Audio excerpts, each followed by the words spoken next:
दोस्तों, अक्सर हमारे साथ ऐसा होता है कि हम काम कुछ कर रहे होते हैं और ध्यान कहीं और होता है। ये इसलिए होता है कि मन में किसी न किसी तरह के विचार हमेशा चलते रहते हैं। मन कभी शांत नहीं रहता।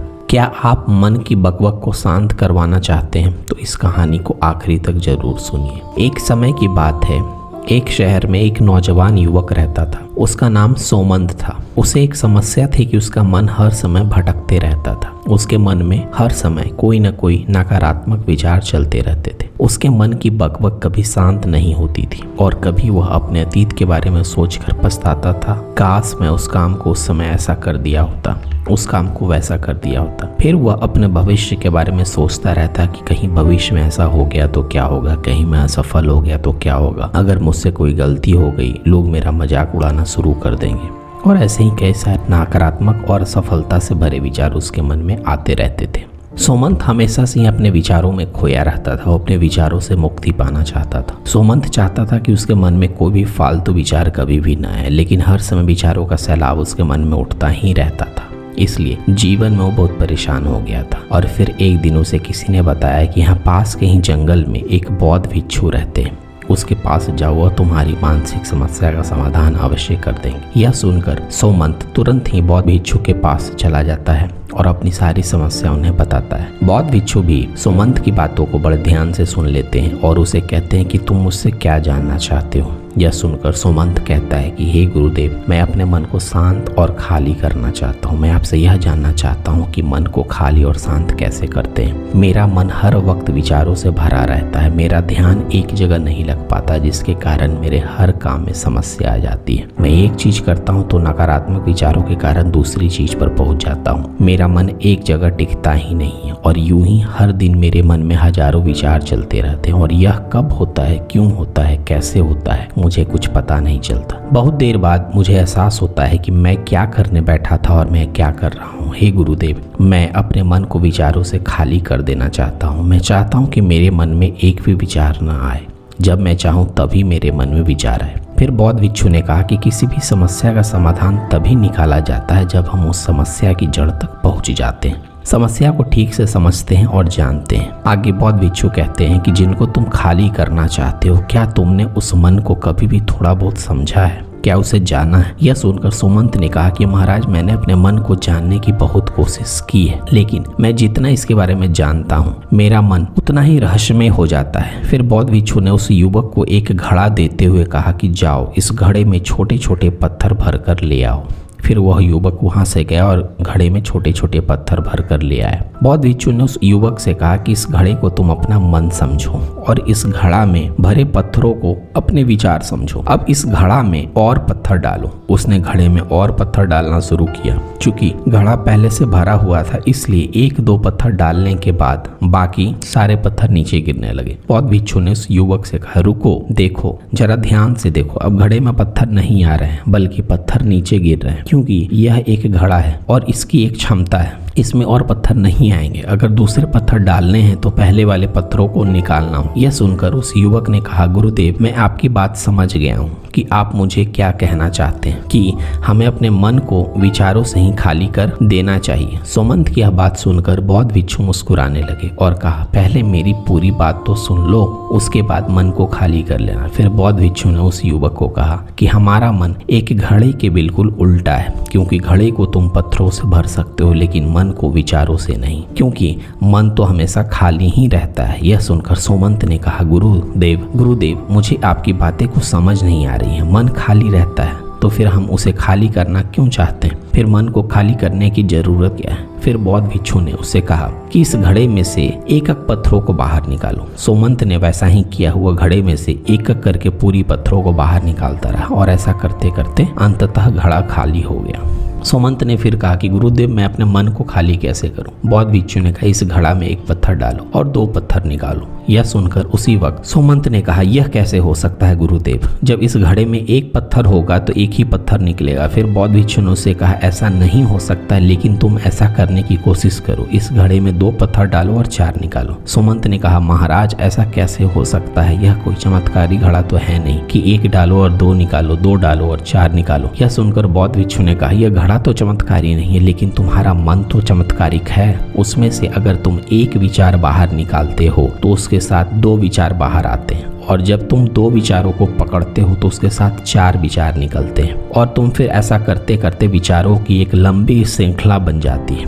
और फिर तुम कहीं के नहीं रुकते, एक के बाद एक विचारों को पकड़ते जाते हो। ये मिट्टी का घड़ा तो पत्थरों से भर जाएगा, लेकिन तुम्हारा मन कभी नहीं भरता, वो हमेशा खाली है, लेकिन वह खाली नहीं रहता। यह इस मन की माया है कि सब कुछ है लेकिन फिर भी कुछ नहीं है। फिर उसी वक्त सुमंत ने कहा कि गुरुदेव, मैं आपकी बात समझ रहा हूँ, लेकिन क्या मैं हमेशा अपने विचारों के जाल में ही फंसा रहूंगा? क्या मन के इस माया जाल से निकलने का कोई रास्ता नहीं है? फिर बौद्ध भिक्षु ने कहा, इस मिट्टी के घड़े में आधे पत्थर भर दो। फिर उसी वक्त सुमंत ने ऐसा ही किया। बौद्ध भिक्षु ने कहा, इन पत्थरों में से कोई एक पत्थर का चुनाव करो, उस पत्थर की एक छोटी सी मूर्ति बनाकर मुझे दे दो, मैं जानता हूँ तुम एक अच्छे कलाकार हो। सुमंत एक पत्थर निकाला, उस पत्थर को बौद्ध भिक्षु के सामने ही तराशने लगा। पत्थर को तराशते वक्त उसे लगा कि यह पत्थर अच्छा नहीं है। फिर उसने दूसरा पत्थर घड़े से निकाला, लेकिन दूसरा पत्थर को भी तराशते वक्त वो उसे पसंद नहीं है। फिर इसी तरह तीसरा पत्थर उसने निकाला, वो भी उसने छोड़ दिया। फिर चौथा पत्थर निकाला। इस तरह करते करते उस युवक ने घड़े के सारे पत्थरों को निकालते गया, पर उसे कोई भी सही पत्थर नहीं मिला। उस युवक को ऐसा करते हुए बौद्ध भिक्षु बड़े ध्यान से देख रहे थे। फिर बौद्ध भिक्षु ने उसे कहा कि जो तुमने सबसे पहले पत्थर निकाला था, उस पत्थर को यह समझ के तराशो कि इसके बाद तुम्हारे पास कोई और पत्थर नहीं है, और यह एक पत्थर ही तुम्हारे पास है। फिर उसी वक्त सुमंत ने जैसा गुरुदेव ने कहा उसे एक पत्थर को लेकर तराशना शुरू किया, और उसने उस पत्थर से एक बहुत ही सुंदर मूर्ति बनाई और बौद्ध भिक्षु को भेंट की। और बौद्ध भिक्षु से कहा, गुरुदेव, इस पत्थर में से इतनी सुंदर मूर्ति बन सकती थी, मैं यह कभी सोच भी नहीं सकता था। उस युवक की बात सुनकर बौद्ध भिक्षु ने कहा, जब तुम्हारे पास कोई और दूसरा विकल्प नहीं होता है, तब हम उस एक में ही अपनी संपूर्ण ऊर्जा लगा देते हैं और उसी को सबसे बेहतर बनाते हैं। और जब हमारे पास कई सारे विकल्प होते हैं तो हम पत्थर चुनते भी नहीं हैं और मूर्ति बनती भी नहीं। हमारा मन भी एक विचार के पीछे हजारों विकल्प खोल देता है और एक मुख्य विचार को छोड़कर उन हजारों फालतू के विचारों में उलझ कर रह जाते हैं। फिर सुमंत ने कहा, गुरुदेव, मैं आपकी बातों को बहुत अच्छे से समझ गया हूँ, लेकिन अब मुझे क्या करना चाहिए? कृपया आप मेरा मार्गदर्शन करें। बौद्ध भिक्षु ने उस युवक से कहा, मन को खाली करना या साफ करना 1-2 दिन का काम नहीं है, यह एक बहुत लंबी प्रक्रिया है, तो क्या तुम इसके लिए तैयार हो? वह युवक कहता है कि जी गुरुदेव, मैं तैयार हूँ, चाहे कितनी भी लंबी प्रक्रिया यह क्यों ना हो। बौद्ध भिक्षु ने उस युवक से कहा, मन को खाली नकारात्मक विचारों से करने के 6 तरीके। पहला तरीका यह है कि वैसे लोगों का साथ छोड़ दो जो तुम्हें कमजोर और लक्ष्यहीन महसूस करवाते हैं। अक्सर हमारे पास ऐसे लोग होते हैं जो हमसे पद और धन में ऊपर होते हैं, और इसी पद और धन के घमंड में वह अपने से नीचे लोगों को कुछ भी नहीं समझते, इसलिए ऐसे लोगों के पास रहना ही नहीं चाहिए। ऐसे लोग अपने से छोटे लोगों को हमेशा यही महसूस कराते हैं कि आप कितने छोटे और हीन हैं, इसलिए वो छोटे लोग अपने जीवन में कुछ बड़ा हासिल कर ही नहीं सकते। इसके अलावा कई बार हमारे मित्र और घर के परिवार के सदस्य भी ऐसे होते हैं जो अक्सर हमें छोटा महसूस कराते हैं, हमें नीचा दिखाने की कोशिश करते हैं, लोगों के सामने हमारा मजाक बनाते हैं। तो ऐसे लोगों से जितना दूर हो सके उतना दूर रहो। यह लोग ऐसे होते हैं कि तुम्हारी नजरों से तुम्हारी गरिमा को दूर करके तुम्हें लक्ष्यहीन बनाते हैं, और फिर तुम्हें खुद की काबिलियत पर शक होना शुरू हो जाता है। तुम्हारे अंदर खुद के प्रति नकारात्मक भावनाएं आ जाती हैं, और यह नकारात्मक विचार तुम्हें मानसिक तनाव और चिंता की ओर ले जाता है। फिर बौद्ध भिक्षु ने दूसरा तरीका बताते हुए कहा कि तुम बहुत ही कम और चुनिंदा लोगों को अपना मित्र बनाओ। ऐसे लोगों को भी अपना मित्र बनाओ जिससे तुम कुछ सीख सकते हो, जिसकी तुम इज्जत कर सकते हो, जो तुम्हारी भावनाओं को समझ सके, जिसकी सोच तुमसे मेल खाती हो, जो जीवन में तुम्हें आगे बढ़ने में सहायता करे। हमारे जीवन और चरित्र में हमारे माँ बाप के बाद हमारे मित्रों का ही सबसे बड़ा योगदान होता है, इसलिए मित्रों का सही होना भी बहुत आवश्यक है। ऐसा कहा भी जाता है कि तुम उन 5 लोगों का प्रतिबिंब हो जिनके साथ तुम सबसे ज़्यादा वक्त बिताते हो। अगर तुम्हारे आसपास के 5 लोग जिनके साथ तुम सबसे ज़्यादा वक्त बिताते हो, अगर वो ईमानदार है तो तुम भी धीरे धीरे ईमानदार होना शुरू कर दोगे, और अगर वह 5 लोग अमीर हैं तो तुम भी धीरे धीरे अमीर बनना शुरू कर दोगे। अर्थात तुम वैसा ही बन जाते हो जिस तरह के लोगों के साथ तुम अपना समय व्यतीत करते हो। किसी महान दार्शनिक ने कहा कि तुम मुझे किसी भी इंसान के मित्रों से मिलवा दो, मैं उसके मित्रों को देखकर उस इंसान का भविष्य बता दूंगा। हमारी सबसे बड़ी समस्या है कि हम लोगों को ना नहीं बोल पाते। जिन लोगों के साथ हम रहना पसंद भी नहीं करते, ना चाहते हुए भी हमें उन नकारात्मक लोगों के साथ वक्त बिताना पड़ता है। इसलिए सबसे पहले हमें अपनी जिंदगी में उन लोगों को ना कहना आना पड़ेगा जिनके साथ रहकर हमें लगता है कि यह जिंदगी खराब कर रहे हैं। अगर यह हमारी जिंदगी में ना हो तो शायद हमें ज्यादा खुश रहेंगे। बौद्ध भिक्षु आगे कहते हैं कि तीसरा तरीका है कि तुम कभी भी अपना अतीत नहीं बदल सकते, लेकिन तुम अपना भविष्य अवश्य बदल सकते हो। इसलिए तुम्हें पूरी तरह से वर्तमान में रहते उन चीजों पर ध्यान दो जो तुम्हारे नियंत्रण में, जिन्हें तुम आज कर रहे हो, अभी कर सकते हो। बौद्ध भिक्षु कहते हैं मेरी एक बात हमेशा याद रखना, वर्तमान में रहकर भविष्य को संवारा जा सकता है, अतीत में रहकर नहीं। इसलिए वर्तमान में जीने की आदत डालो। चौथा तरीका है कि तुम स्वस्थ और पौष्टिक खाना खाओ। हमारा शरीर ऊर्जा से चलता है और जैसा हम खाना खाते हैं वैसा ही ऊर्जा हमारे शरीर को मिलेगी। अगर हमारा शरीर स्वस्थ नहीं रहेगा तो हमारा मन स्वस्थ कैसे रहेगा। जब शरीर कमजोर और बीमार रहता है तो मन में कई सारे नकारात्मक विचार आते हैं और स्वस्थ शरीर में स्वस्थ दिमाग का वास होता है। इसलिए शरीर को स्वस्थ और मजबूत रखना हमारी जिम्मेदारी है। बौद्ध भिक्षु कहते हैं कि पांचवा तरीका है ध्यान करो। ध्यान करने का सबसे उपयुक्त समय सुबह या फिर रात को सोने से पहले का होता है, लेकिन अगर तुम्हें ध्यान में गहरा जाना है तो सबसे उपयुक्त समय रात का ही होता है। रात में सोने से पहले ध्यान करने से नींद में भी सुधार होता है और बहुत गहरी नींद आती है। ध्यान करने के लिए तुम अपनी सांसों पर ध्यान केंद्रित कर सकते हो या फिर तुम अपने मन में उठने वाले विचारों पर भी अपना ध्यान केंद्रित कर सकते हो।